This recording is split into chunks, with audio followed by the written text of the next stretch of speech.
So what is the like timeline to learn? Like how many years have you put in? మీ దగ్గర talent ఉండి మీ teacher దగ్గర talent ఉంటే minimum ఒక 2 సంవత్సరాలు 3 సంవత్సరాలు కదలకుండా నేర్చుకుంటే మీరు స్టేజ్ వరకు వెళ్ళగలరు.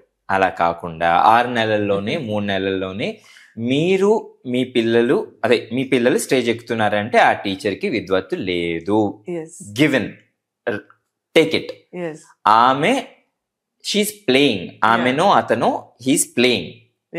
సో అది ప్లేయింగ్ కాదు, మీ అవసరం అది మీరు చూసుకోవాలనుకుంటున్నారు. మీరు ఫోర్స్ చేస్తున్నారు టీచర్ని. తద్వారా టీచర్ మీరు ఎక్కడికి వెళ్ళిపోతారో అని చెప్పేసి టీచర్ కూడా భయపడి స్టేజ్ ఎక్కిస్తున్నారు. సో అందుకని ఫస్ట్ పేరెంట్ పుష్ చేయొద్దు. ఆ తర్వాత ఉన్న రెస్పాన్సిబిలిటీస్ ఏవైతే ఉన్నాయో వీలైతే డాన్స్ నేర్చుకోవాలనుకున్న వాళ్ళకి అంత నిజంగా పుష్ చేయొద్దు, కొంచెం టైం ఇవ్వండి. ఎందుకంటే ఇట్స్ నాట్ రియలీ లైక్ ఇవాళ వెళ్ళగానే రేపు జాబ్ వచ్చేది కాదు. ఇది ఎన్నో రోజులు కష్టపడితేనో ప్రాక్టీస్, రియాజ్ అన్ని చాలా టైం పడుతుంది, చాలా టైం పడుతుంది. So please give them time, don't rush them and don't like ఒక నెక్ మీద చేయి పెట్టేసి బలవంతంగా నీకు వచ్చు కదా, నువ్వు నేర్చుకున్నావు కదా, చచ్చినట్టు పోయి స్కూళ్ళలో డాన్సులు చెప్పు అని. ఎనీ అకాడమిక్ స్కూల్లో డాన్స్ నేర్పిస్తే అది ఇలా ఇంత చిన్న ముక్కే నేర్పించుకోగలరా ఆ పర్టికులర్ గివెన్ టైంలో? ఎవ్వరు గ్రేట్ డాన్సర్స్ అయిన వాళ్ళు ఎవ్వరూ లేరు. ప్లీజ్ నాకు ఒకళ్ళ పేరు ఎవరైనా చెప్పండి స్కూల్లో డాన్సులు నేర్చుకొని.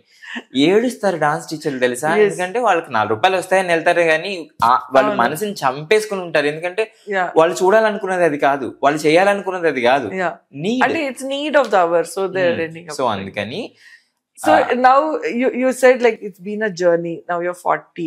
So how do you see? Did I say I'm 40? Yes. I'm sorry. I wanted to sound senior, so I said 40. Do I look 40? So what is your way forward? Where do you see yourself? Where do you see this art form going further down?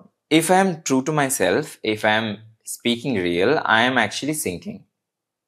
Okay? That's what I can tell you. Because I stop fighting spirit కొంచెం తగ్గింది. ఎందుకంటే as again human like అందరూ మహాత్ములు కాలేరు, అందరూ like అంత fight ఒకటి 20+ years